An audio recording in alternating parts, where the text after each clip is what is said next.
Hi friends, शाही पाठशाला YouTube channel पर आप सभी का स्वागत है। पिछली वीडियो में आप लोगों ने सेट नंबर 12 प्रैक्टिस किया था। बीपीएससी टीआरई 3.0 के लिए हम लोग बहुत मेहनत कर रहे हैं और जब हम लोग जनरल स्टडीज़ के प्रश्न को प्रैक्टिस कर लेते हैं तो उसके बाद जो 8 प्रश्न मैथमेटिक्स के होते हैं उसको हम लोग डिटेल में एक्सप्लेनेशन के साथ समझते हैं। तो आज के इस वीडियो में हम लोग मैथमेटिक्स के सेट नंबर 12 के मैथमेटिक्स को हम लोग डिटेल में एक्सप्लेनेशन के साथ बारी बारी से एक एक कर समझने वाले हैं।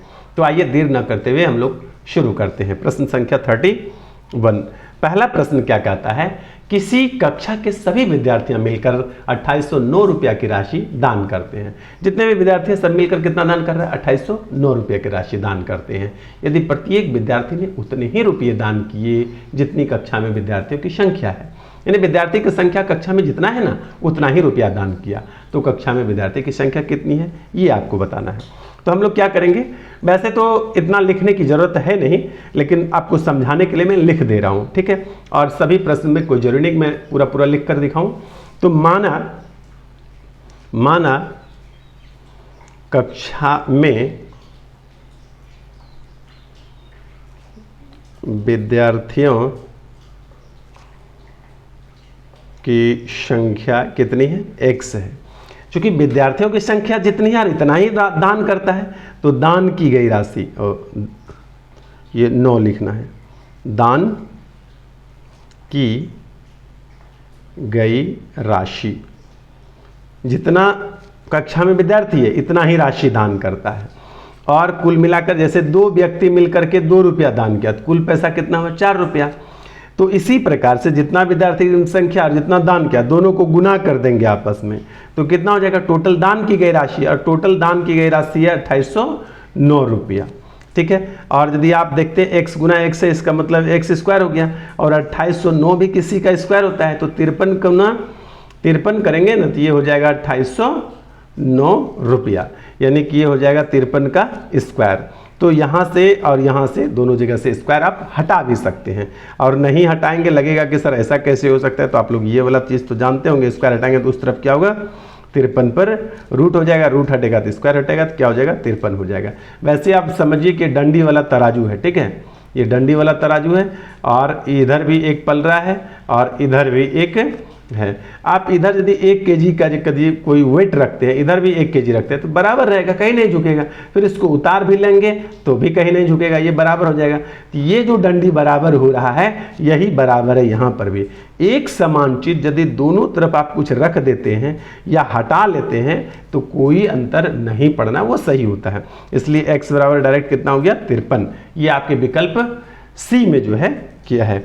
अच्छा, यदि आपको मैं कह रहा था एग्जामिनेशन हॉल में इतना लिखने की जरूरत नहीं है, आप सीधा जानेंगे कि कक्षा में विद्यार्थियों की संख्या यदि x माने और जितना विद्यार्थी की संख्या है इतने ही रुपया दान किए और कुल मिलाकर दान किया 2800, यहाँ 8 लिखना है, 2809। बस इस लाइन को लिख करके आप एग्जामिनेशन हॉल में हल करेंगे। इस तरह से लिखेंगे बहुत टाइम किल हो जाएगा, जो आपके एग्जामिनेशन पॉइंट ऑफ व्यू से ये थोड़ा नेगेटिव चलेगा। टाइम आपका ज़्यादा खर्च कहीं पर हो रहा है तो आप कहीं ना कहीं ऋणात्मक दिशा में जा रहे हैं। टाइम बचा बचा करके प्रत्येक प्रश्न को सॉल्यूशन करना होता है और तब जा करके आपको टाइम मैनेज होता है। तब कहीं कहीं एक आध प्रश्न पर ज़्यादा भी लग जाएगा तो लगेगा कि नहीं मैं ठीक ठाक एग्जाम दे करके आया हूँ। तो मेरी शुभकामनाएं आप सभी के साथ है कि आप खूब अच्छे से पढ़ें, मन लगाकर पढ़ें और अच्छे से एग्जाम दे करके आएँ और इस बार मेहनत करके नौकरी ले लेना है।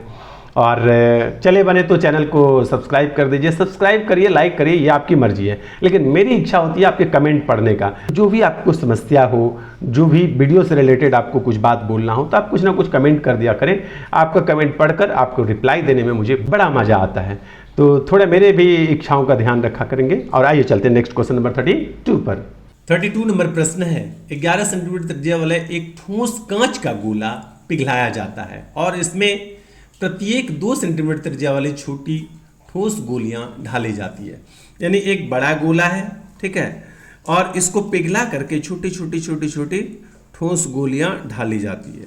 डाली गई गोलियों की अधिकतम संख्या पूर्णांक में पूछा गया है कि कितनी हो सकती है, ठीक है। पूर्णांक में आपसे पूछा गया कि कितनी हो सकती है, हालांकि विकल्प पूर्णांक में नहीं रखा हुआ, तो जो नियरेस्ट विकल्प होगा उसको उत्तर ले लिया जाएगा, ठीक है।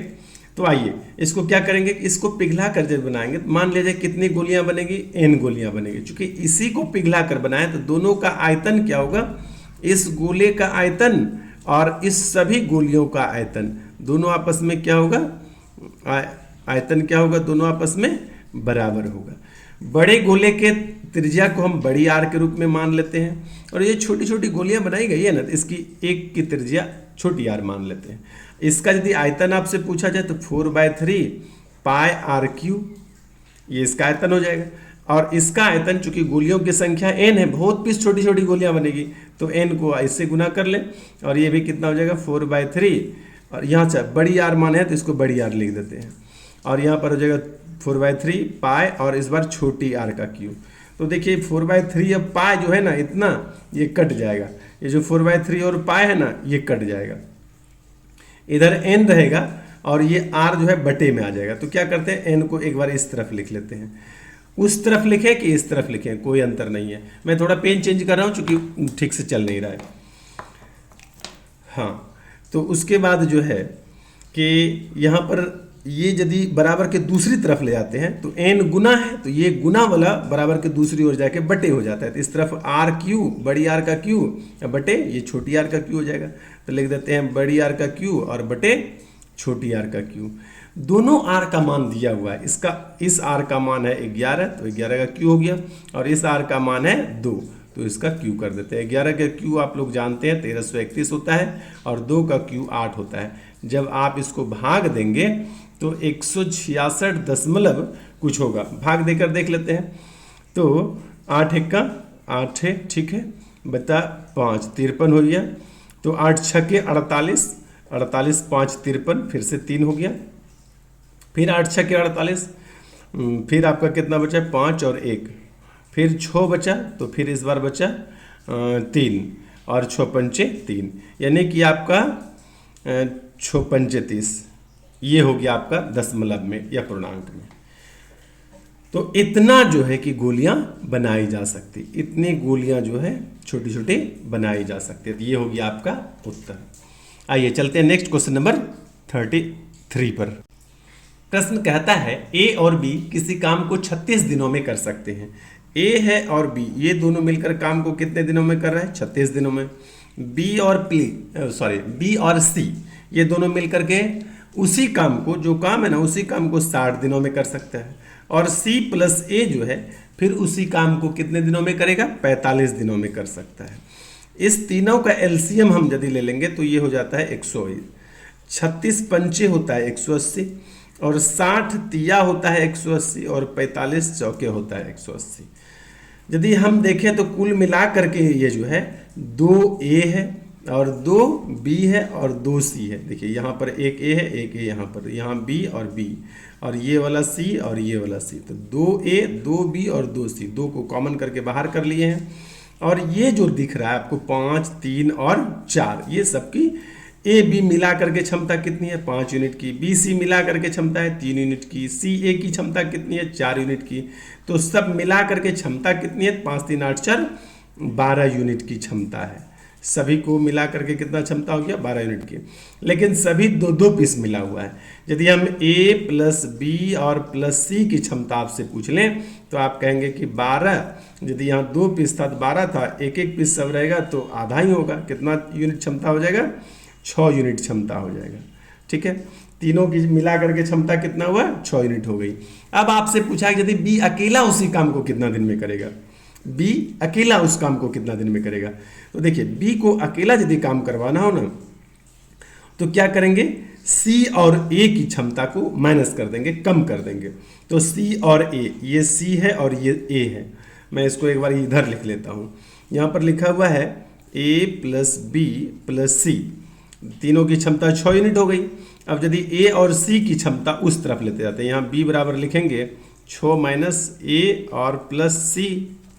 ठीक है, इसका मतलब 6 और ए सी की क्षमता कितना है, ए सी की क्षमता है 4 यूनिट की। तो 4 यूनिट घटा देते हैं, बचा कितना, 2 यूनिट, यानी कि बी की क्षमता केवल 2 यूनिट की है। और हम बी को लगा समय, बी को लगा समय। और समय निकालने के लिए मैंने पिछली वीडियो में आप लोग को बताया था कि टोटल वर्क, TW मतलब टोटल वर्क और बटे इफिशियंसी, किसकी इफिशियंसी, बी की। बी की क्षमता से भाग देंगे तो समय निकल जाएगा। कुल कार्य जो बी को करवाना है, बी से जो काम भी आप करवाना चाहते हैं उस काम में यदि आप बी की क्षमता से भाग दे देते हैं तो बी को लगा समय निकल जाएगा। तो टोटल वर्क और बी की इफिशियंसी 2 यूनिट की है। टोटल वर्क आपके पास कितना है, ये 180 यूनिट है और 2 यूनिट क्षमता से काम करवाएंगे तो ये कितना कट कर हो जाएगा, 90 दिन। ठीक है, बी को लगा समय कितना हो गया, 90 दिन। तो उत्तर हो गया आपका विकल्प सी, 90 दिन। 34 प्रश्न कहता है एक बस 1 घंटे 30 मिनट में 60 किलोमीटर की दूरी तय करती है, जबकि उसी दूरी को, यही 60 किलोमीटर की बात है, दूसरी दूरी नहीं है, उसी दूरी को एक कार द्वारा सिर्फ 45 मिनट में तय किया जाता है। कार की चाल और बस की चाल का अनुपात ज्ञात करें। एक ही बात आप लोगों को याद रखना है, वो बात क्या होता है कि चाल का जो अनुपात होता है, नहीं, चाल जो होता है वह समय के व्युत्क्रमानुपाती होता है। इसका मतलब क्या होता है, इसको आप बहुत आसानी से समझ सकते हैं, तो समझ ही लेते हैं।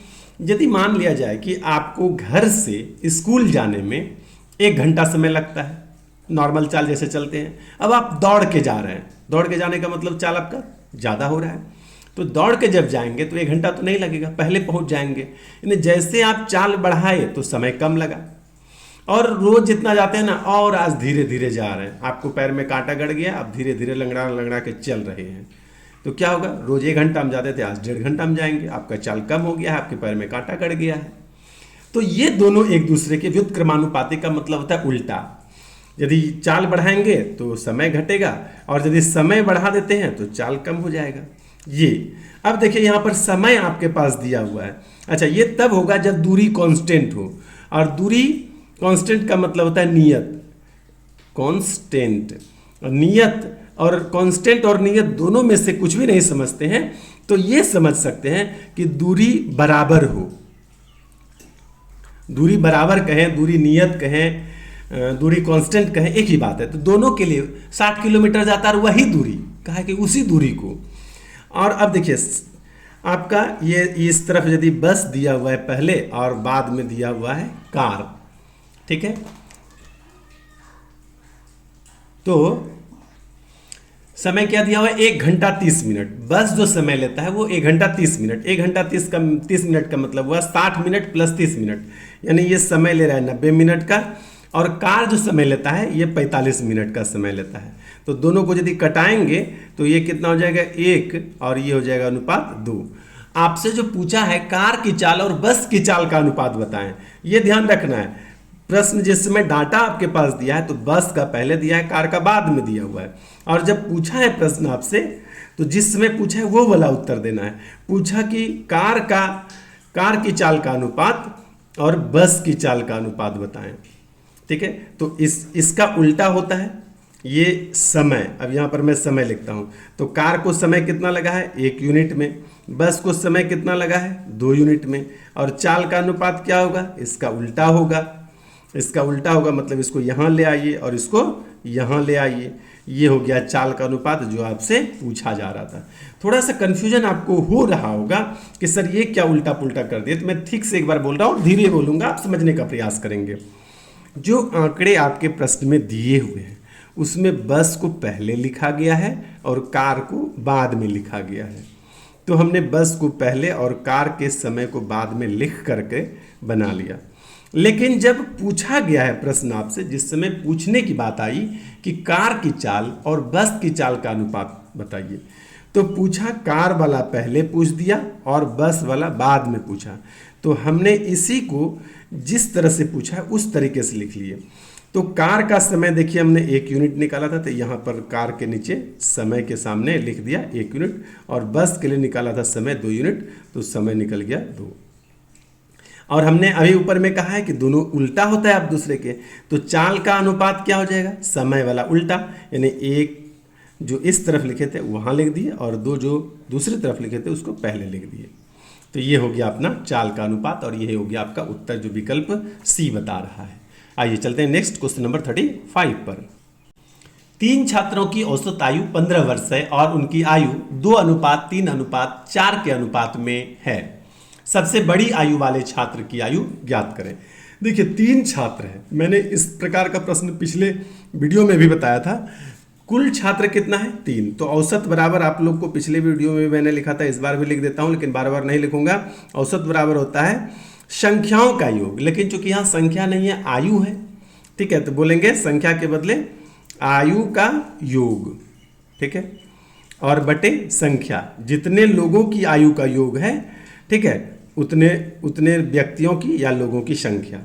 यदि आपको इसी से यदि आयु का योग निकालना है, सभी व्यक्ति की आयु का योग निकालना हो, तो क्या करेंगे कि ये बटे वाला इधर आके गुना हो जाएगा। तो गुना क्या हो जाएगा, औसत गुना संख्या। ये संख्या किसका है, व्यक्ति की संख्या, जितने व्यक्ति के आयु का योग निकालना चाह रहे हैं उसी व्यक्ति की संख्या है। आयु का योग मतलब जितने व्यक्ति है ना, सभी व्यक्ति की आयु का योग, तो आयु का योग। अब यहाँ पर आयु का योग हम आपसे पूछ रहे हैं, आयु का योग।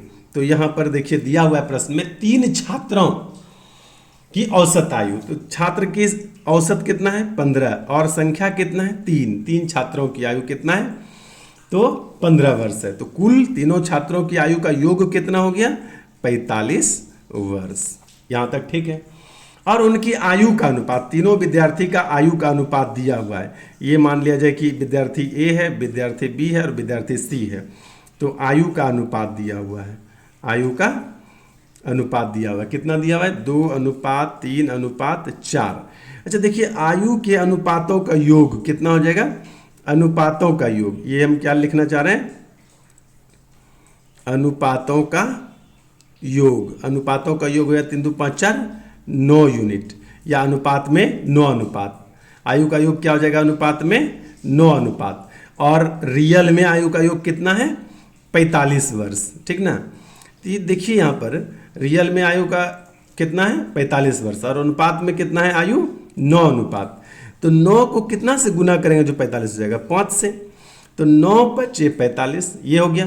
तो पूछा था सबसे बड़े छात्र की आयु ज्ञात करना, तो सबसे बड़ा तो 4 अनुपात वाला हो जाएगा, क्योंकि 9 अनुपात बराबर 45 वर्ष, इसलिए 4 अनुपात आपसे पूछा है। क्योंकि 5 से गुना करके पूरा है, तो हम भी 5 से गुना कर देंगे, 4 × 5 = 20 वर्ष। सबसे बड़ी आयु वाले छात्र की आयु कितनी है 20 वर्ष, ठीक है। आइए चलते हैं क्वेश्चन नंबर 36 पर।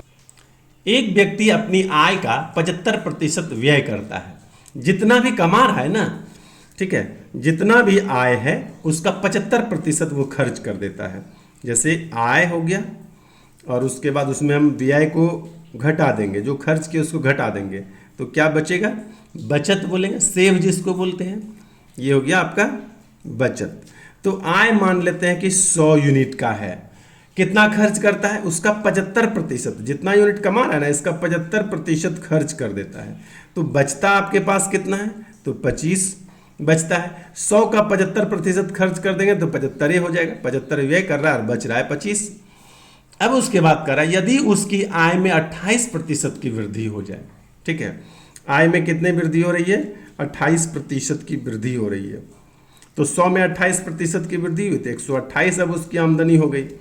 और कह रहा है 20% वृद्धि खर्च में भी कर देता है, जितना भी खर्च पहले कर रहा था ना इसमें वो 20% की वृद्धि कर देता है। तो देखिए 75 पहले खर्च कर रहा था, इसका 20% हम निकाल लेते हैं। 20%, 25 × 75, 25 × 4 100 और 4 से कटाएंगे 5 बार में, 5 × 15, यानी कि खर्च में भी 15 की वृद्धि हो जाती है। 75 पहले खर्च कर रहा था, अब 15 बढ़ा के खर्च करना पड़ेगा, क्योंकि खर्च में भी वो वृद्धि किया है। तो अब खर्च हो गया 75 15 90 यूनिट खर्च कर दे रहा है। तो बचेगा कितना 28 में 128 में यदि आप 90 खर्च कर देंगे तो आपके पास बचेगा कितना, बचेगा आपके पास 38 यूनिट। 38 अब बचत कर रहे हैं, 28 कमा रहे हैं, वृद्धि हुआ 28% की, तो व्यय में भी आपने 20% का वृद्धि किया। तो 75 में 20% बढ़ाएंगे तो कितना हो जाएगा 90। तो 128 में 90 घटाएंगे तो 38 बचेगा। तो आपसे पूछा गया कि कितने प्रतिशत वृद्धि हुई बचत में, तो बचत में कितना वृद्धि हुआ ये आपसे पूछा। प्रतिशत में यहाँ से यहाँ जो वृद्धि हुआ कितना वृद्धि हुआ। तो ऑप्शन में देखिए 38% भी लिखा हुआ मिल सकता है आपको, 48% भी है।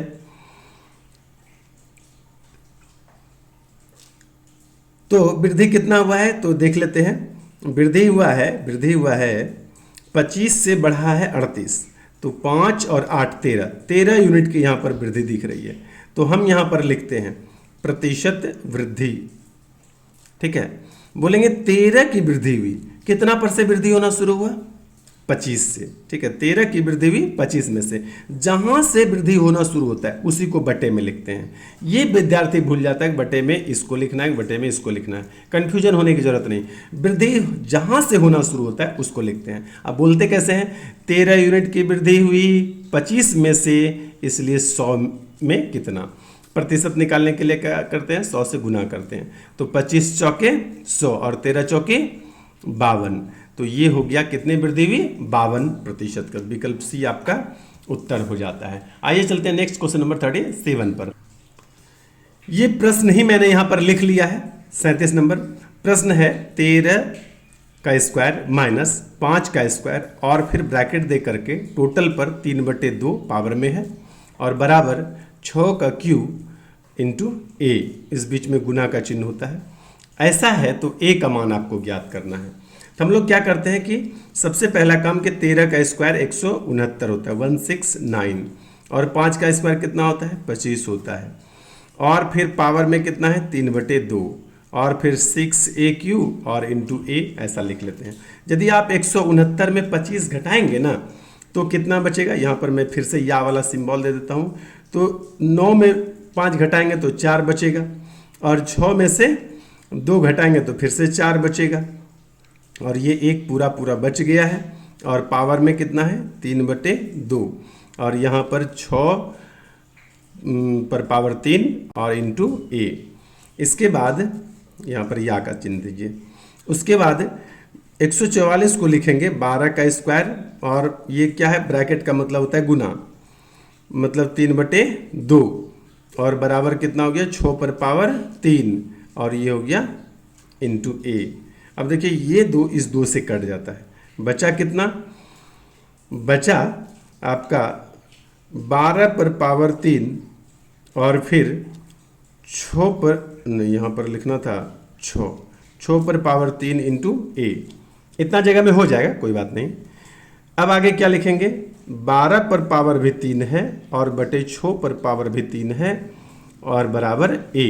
देखिए इसी चीज़ को आप लिख सकते हैं, थोड़ा सा आप कंजस्टेड जगह में भी देखने का प्रयास करेंगे, हो जाएगा इतना में। हम इसको ऐसे भी लिख सकते हैं 12/6 और ब्रैकेट के बाहर में 3। इस 3 का मतलब होता है कि यह 3 12 पर भी पावर है, ये 3 6 पर भी पावर है, और बराबर के बाद ए है। इसको कटाएंगे तो कितना हो जाएगा? 6 दूनी 12। इसका मतलब यहाँ हुआ 2 पर पावर 3 और बराबर ए, यानी ए बराबर अपना कितना निकल के आया? 2 पर पावर 3, जो विकल्प ए में आपका यहाँ पर रखा हुआ था। ठीक है, तो इसी प्रकार से आप इसको यदि एक बार में नहीं समझ पाते हैं तो रोक करके, थोड़ा धीरे करके, स्लो करके आप समझने का प्रयास करें। उम्मीद है कि आपको समझ में जरूर आएगा, और इसी प्रकार से अच्छे अच्छे वीडियो को देखने के लिए बने रहिए शाही पाठशाला के साथ। और जितने भी लोग नए हैं चैनल को सब्सक्राइब कर दीजिए, क्योंकि शुरू में तो मैं सब्सक्राइब करने कहता नहीं हूँ, वीडियो को लाइक करने भी नहीं कहता, तो लाइक कर दिया कीजिए। मुझे ज़्यादा इच्छा होती है कि आपका कमेंट में पढूं, आप कुछ ना कुछ प्रतिक्रिया दिया करें, तो प्रतिक्रिया दीजिए तो मुझे ज़्यादा अच्छा लगता है आपका कमेंट पढ़ने में, आपके कमेंट का रिप्लाई देने में। बने रहिए शाही पाठशाला के साथ। आज के लिए इतना ही, धन्यवाद।